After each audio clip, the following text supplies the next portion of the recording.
Welcome to CVR English. This is Naresh Kumar. Let's watch the inside news. Delhi Minister Ashish Sood announced that the Cabinet has approved the Delhi School Education Transparency in Fixation and Regulation of Fees Bill, which aims to bring transparency and accountability to the fee structures in private schools. The bill is set to be implemented retrospectively from April 1st, 2025. Will now be sent to the President for her assent, calling it a golden day for Delhi residents. Sood emphasized that the legislation is a major step toward protecting parents and students from arbitrary fee hikes and ensuring fair practices in the education sector. आज आदरणीय मुख्यमंत्री रेखा गुप्ता जी के नेतृत्व वाली सरकार की ये 8वीं कैबिनेट की बैठक थी और हर बैठक में पिछले महीनों में हर कैबिनेट की बैठक में महत्वपूर्ण निर्णय हुए हैं। उसी बात को आगे रखते हुए दिल्ली के एस्पिरेशनल मिडिल क्लास, दिल्ली के स्कूलों में पढ़ने वाले मेहनतकश माता पिता के बच्चों के भविष्य के लिए और उन माता पिता के शोषण को रोकने के लिए, जैसा मोदी जी सबका साथ सबका विकास का आह्वान करते हैं, जनता के जीवन को सुगम और आसान करने की बात करते हैं आदरणीय प्रधानमंत्री जी, उसको मानते हुए उससे प्रेरणा लेते हुए मुख्यमंत्री जी के नेतृत्व में आज Delhi school transparency in fixation bill को अध्यादेश ऑर्डिनेंस के रूप में लाकर कानून बनाने की सहमति दिल्ली में मुख्यमंत्री रेखा गुप्ता जी के नेतृत्व वाली सरकार की कैबिनेट ने आज उस पर सहमति दी है। आज से वो बिल दिल्ली कैबिनेट के हस्ताक्षर के बाद उपराज्यपाल जी के माध्यम से प्रेसिडेंट एक्सेंट के लिए जाएगा और अति शीघ्र 1 अप्रैल 2025 के रेट्रोस्पेक्टिव इफेक्ट से कानून बनेगा। और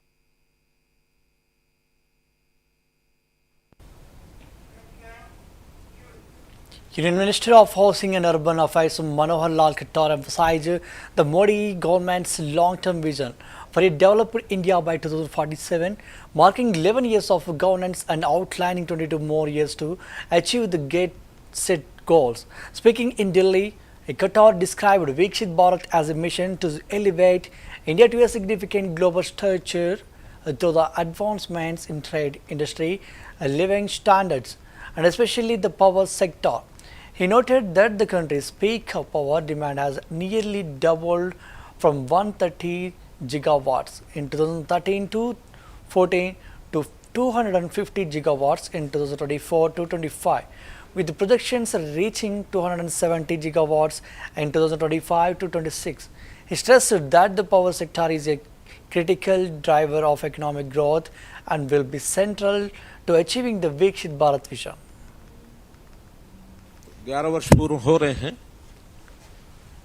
तो कुल मिलाकर अगर हम देखें 11 वर्ष पूर्ण हुए और जो टारगेट रखा हुआ है उस टारगेट को आने में 22 वर्ष और हैं, यानी एकदम डबल पीरियड और उसमें बाकी है। 25 और 22 2047 अल्टीमेटली मोदी जी ने जो हमारे सामने एक विषय रखा है, बाय 2047 देश को विकसित भारत इस नाते से और हम देखना चाहते हैं। तो ये यात्रा लगातार सुखद बढ़ रही है और आने वाले 22 वर्षों में जितना काम हमने 11 वर्ष किया है उससे कई गुना मल्टीफोल्ड काम और भी करना है।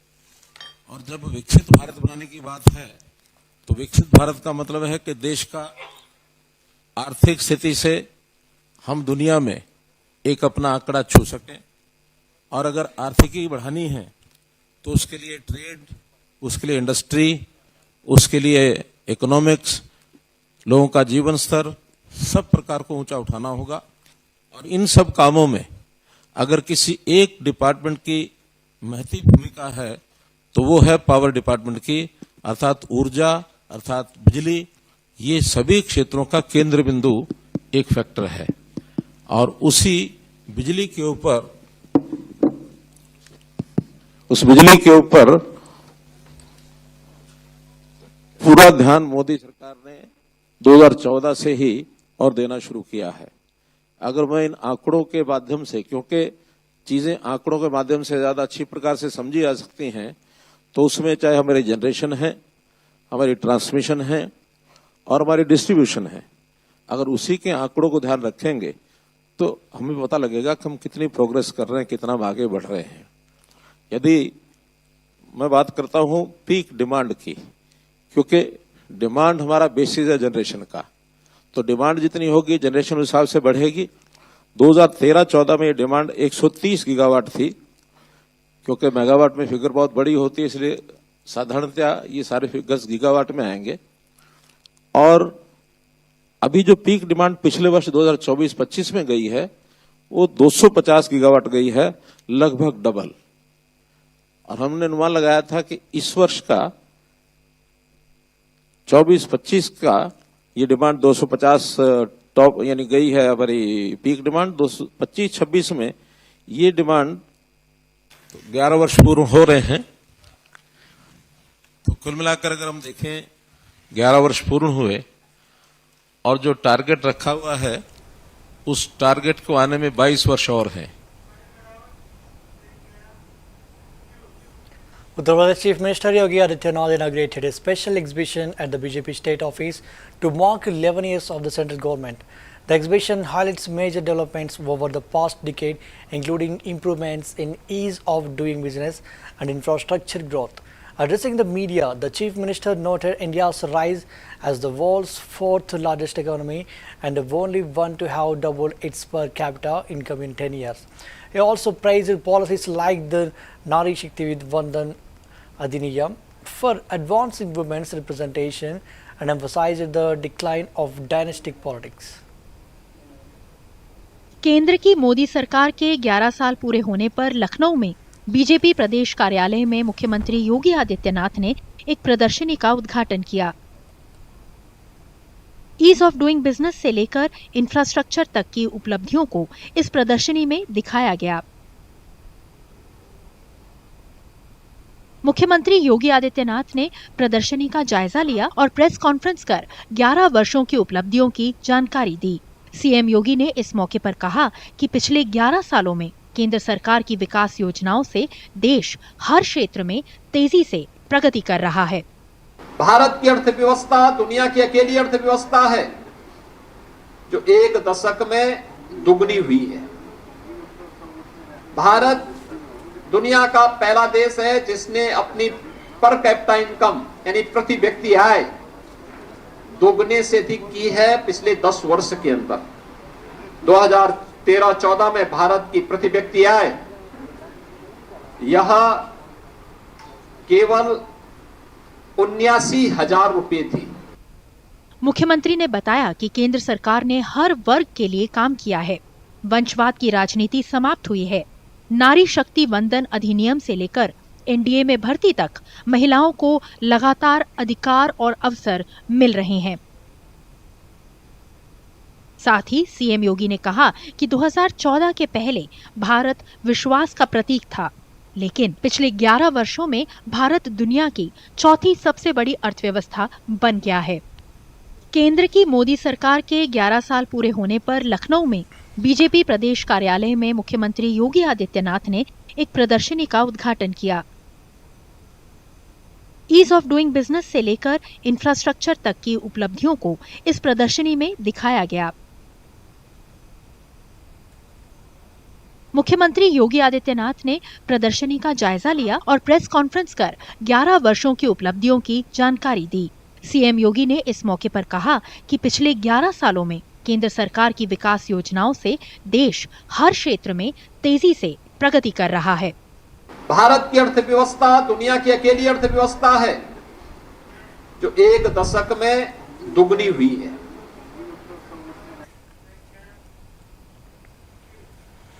Reacting to West Bengal Chief Minister Mamata Banerjee's reported comments regarding the Pulwama attack and the Pahalgam incident, State Leader of Opposition and BJP MLA Suvendu Adhikari launched a sharp attack on the Trinamool Congress.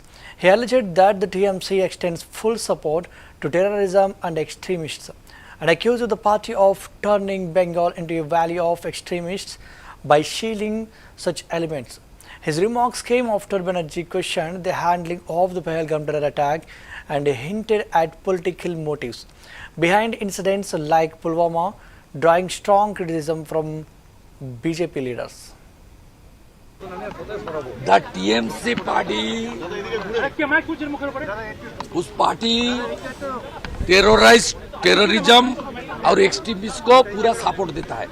Mamata Banerjee जब बताया गुजरात में ज्यादा जंगी है, हम लोग उनको बता दिया जावेद मुंशी कश्मीर का टेररिस्ट कैनिंग से अरेस्ट हुआ, 7 से अरेस्ट हुआ मुर्शिदाबाद से। बंगाल को एक्सट्रीमिस्ट जंगी का घाटी बनाने का काम और प्रोटेक्शन देने का काम ममता बनर्जी का पार्टी का लोग ही कर रहा है। इसलिए आपका जो क्वेश्चन है ना, जो link with Arup Roy and other TMC leader in Howrah, it's a ground reality. TMC leaders and extremists, the TMC party,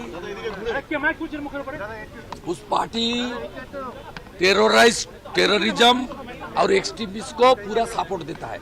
Mamata Banerjee जब बताया गुजरात में ज्यादा जंगी है, हम लोग उनको बता दिया जावेद मुंशी कश्मीर का टेररिस्ट कैनिंग से अरेस्ट हुआ, 7 से अरेस्ट हुआ मुर्शिदाबाद से। बंगाल को एक्सट्रीमिस्ट जंगी का घाटी बनाने का काम और प्रोटेक्शन देने का काम ममता बनर्जी का पार्टी का लोग ही कर रहा है। इसलिए आपका जो क्वेश्चन है ना, जो link with Arup Roy and other TMC. BJP National Spokesperson Pradeep Bhandari speaking at a press conference and outlined the ambitious Viksit Ladakh 2047 vision as a key pillar of the broader Viksit Bharat 2047 mission.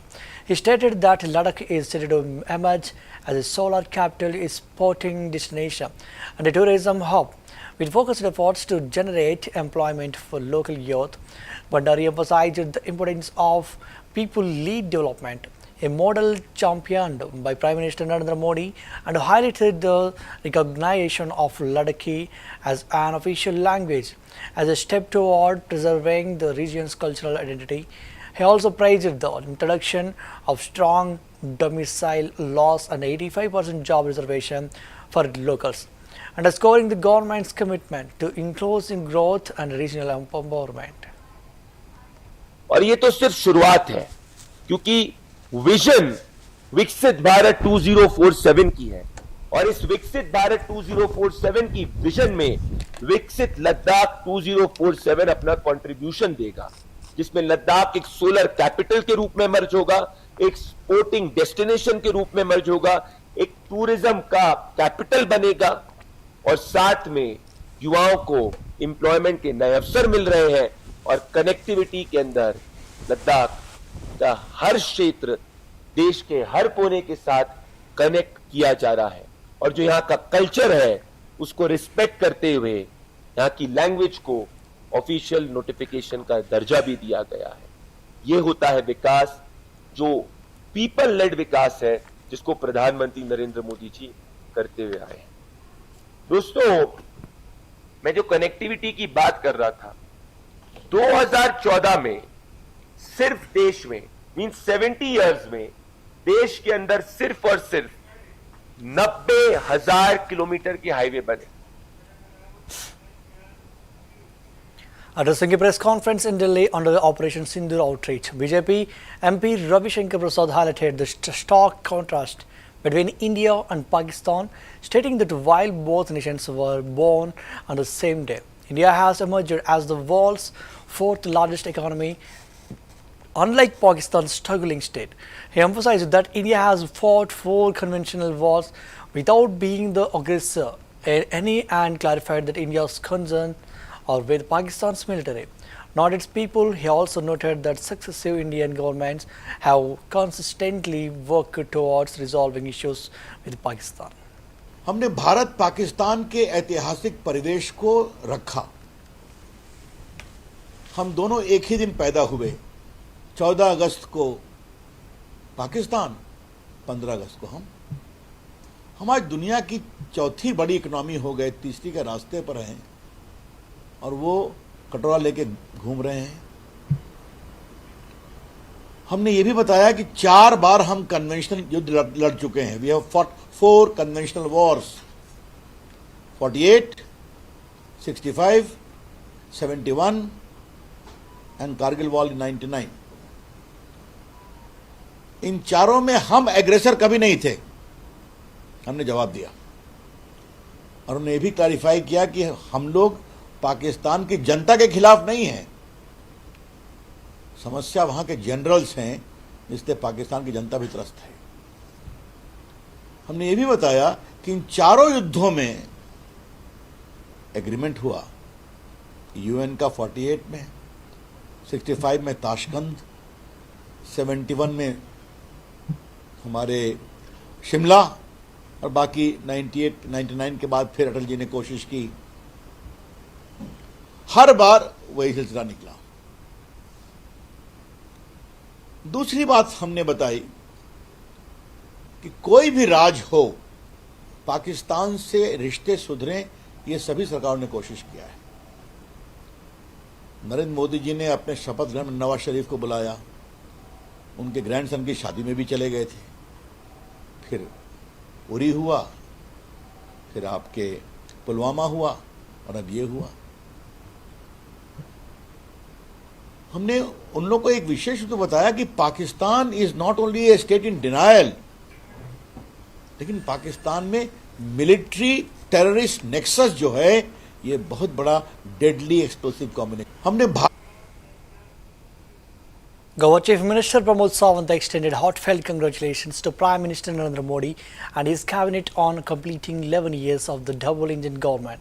He stated that on behalf of the government and the people of Goa, he applauded the leadership that transformed the vision of Aceh Din Aane Wale Hain into a tangible journey towards Viksit Bharat 2047. Sawant remarked that in his Amrit call, the nation is witnessing the emergency of a truly developed India. He highlighted that under the guiding principles of service, good governance and the welfare of the poor, Prime Minister Narendra Modi achieved unparalleled progress, particularly in infrastructure and human resource development across the country. माननीय प्रधानमंत्री नरेंद्र मोदी जी और double engine सरकार के 11 साल पे सबसे पहले मैं गोवा सरकार की तरफ से, गोवा की जनता की तरफ से माननीय प्रधानमंत्री नरेंद्र मोदी जी और उनकी पूरी कैबिनेट, इनका बहुत बहुत अभिनंदन करता हूँ। अच्छे दिन आने वाले हैं से विकसित भारत 2047, सही में अच्छे दिन आ गए और आज हम विकसित भारत 2047 का सपना आज हम देख रहे हैं। विकसित भारत का इस अमृत काल में सेवा, सुशासन और गरीब कल्याण के 11 साल में इस पूरे देश की इंफ्रास्ट्रक्चर डेवलपमेंट और ह्यूमन रिसोर्स डेवलपमेंट जो किसी ने की, तो माननीय प्रधानमंत्री नरेंद्र मोदी जी ने किया। माननीय प्रधानमंत्री नरेंद्र मोदी जी और डबल इंजन सरकार के 11 साल पे सबसे पहले मैं गोवा सरकार की तरफ से, गोवा की जनता की तरफ से माननीय प्रधानमंत्री नरेंद्र मोदी जी और उनकी पूरी कैबिनेट, इनका बहुत बहुत अभिनंदन करता हूँ। अच्छे दिन आने वाले हैं से विकसित भारत 2047।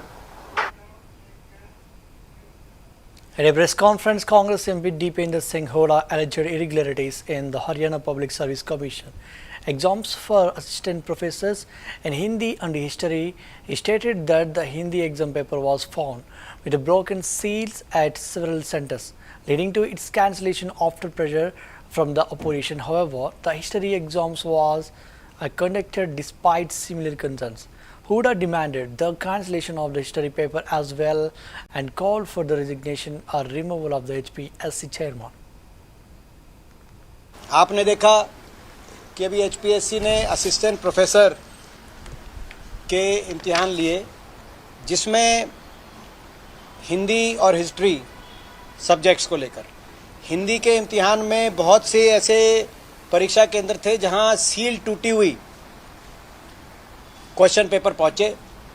वो बात मैंने उठाई और जब वो बात उठाई उसके बाद उस दबाव में आकर सरकार ने उस परीक्षा को कैंसिल कराने का निर्णय लिया। लेकिन उसके साथ साथ जो हिस्ट्री का है, हिस्ट्री की परीक्षा को सरकार ने कैंसिल नहीं किया बल्कि उसमें प्रक्रिया आगे बढ़ाई गई। लेकिन जो तथ्य सामने आए हैं उन तथ्यों के आधार पर हमारी मांग है कि ये परीक्षा भी निरस्त की जाए, और केवल निरस्त ही नहीं की जाए, एचपीएससी के चेयरमैन को तुरंत या तो स्वयं इस्तीफा देना चाहिए, उनको बर्खास्त किया जाना चाहिए और पूरे एचपीएससी पर कानूनी कार्रवाई होनी चाहिए। Responding to the RJD chief Lalu Prasad Yadav's criticism of the law and order situation in Bihar, Deputy Chief Minister Samrat Chaudhary strongly defended the Nitish Kumar-led government. He asserted that Bihar is witnessing good governance under Nitish ji, contrasting it with what he described as a government of goons during Lalu's tenure. Chaudhary claimed that criminals today cannot escape justice regardless of their influence and that the police operate without political pressure. He highlighted the CM's directive to respond firmly to armed criminals and emphasized that arrests are made within 48 hours of any incident. According to the Chaudhary, this swift action reflects the absence of the organized crime in present day Bihar, unlike the rampant criminality he alleged existed under Lalu's rule. Let me know if you have liked the timeline of key political exchanges between the two leaders. Nitish Kumar ji के राज्य में सुशासन है और लालू जी कह रहे हैं हत्या हो रही है। अरे लालू जी बताइए तो आपके राज्य में क्या होता था? लालू जी आपके राज्य में गुंडागर्दी सरकार कराती थी और आप स्वयं कराते थे। इसका जवाब क्यों नहीं देते? आज तो कोई भी अपराधी बच नहीं सकता है, बड़ा हो छोटा हो, किसी भी हालत में बच नहीं सकता है और पुलिस पे कोई प्रेशर नहीं है। मुख्यमंत्री जी का साफ निर्देश है, यदि कोई अपराधी आप पे गोली चलाए तो आप गोली चलाओ। Reacting to leader of the opposition Rahul Gandhi's op-ed alleging match fixing in the Maharashtra elections, Shiva Sena leader Deepak Kesarkar said that Gandhi has spoken responsibly in his capacity as well op. Kesarkar pointed out that all political parties have access to the voter lists and that the average voting percentage typically stands at about 5% per hour. He emphasized that it is the duty of political parties to act responsibly during the electoral process. देखिए Rahul Gandhi leader of opposition है, उन्होंने जिम्मेदारी से बात करनी चाहिए। जो भी पॉलिटिकल पार्टीज है उनको वोटर्स की लिस्ट दी जाती है और एवरेज वोटिंग भी 5% हर घंटे में होता है और जो लोग बचते हैं उनको वहीं पे रोका जाता है और दरवाजे बंद किए जाते हैं और बाद में वोटिंग होता है। ये तो हमेशा प्रैक्टिस रहती है, तो उनको भी इसके बारे में मालूम है। सिर्फ कुछ पॉलिटिकल इशू उठाना है तो इसके लिए ये जो इंस्टीट्यूशन है, इलेक्शन कमीशन एक इंस्टीट्यूशन है जिसमें जग भर में उसकी प्रशंसा की जाती है कि इतने बड़े डेमोक्रेसी की इलेक्शंस वो लेते हैं, समय पे उसका निर्णय देते हैं, तो इसके बारे में ऐसी चीज़ें नहीं बोलती। Chief Medical Superintendent of MMG Hospital, Dr. Rakesh Kumar, stated that despite prior arrangements, the hospital has now fully activated its dedicated heatwave ward in response to the extreme rise in temperatures over the past 2 to 3 days. He emphasized that all necessary preparations have been made to handle potential heat-related cases as the region grapples with soaring temperatures. वैसे तो हमने पूरी व्यवस्था पहले से ही कर रखी थी, लेकिन अभी चूँकि 2-3 दिन से गर्मियाँ बहुत बड़ी हैं तो हमने अपना जो हीट वेव वार्ड है उसको पूरा तैयार कर दिया है। जो प्रचुर मात्रा में दवाइयाँ थी हमने उसमें रखवा रखी है, IV फ्लूइड भी हमने पर्याप्त मात्रा में रखवा रखा है और उस वार्ड में हमारे जो 15 बेड हैं वो हमने सुरक्षित कर रखे हैं। उसके साथ ही हमने जो एसी वगैरह है उसमें कूलर की व्यवस्था है वो सारी व्यवस्था कर रखी है। साथ में हमने सेंसिटाइज अपने इमरजेंसी में भी कर रखा है कि कोई भी अगर हाई ग्रेड फीवर का पेशेंट होता है या हीट वेव से रिलेटेड कोई ऐसी बीमारी वाला पेशेंट होता है तो उसको तत्काल जो है ना ट्रीटमेंट दिया जाए। और अपने जो हमारे जो स्पेशलिस्ट हैं वो भी ऑन कॉल उपस्थित रहेंगे। That's the wrap up of the Inside News. Keep watching CVR English News.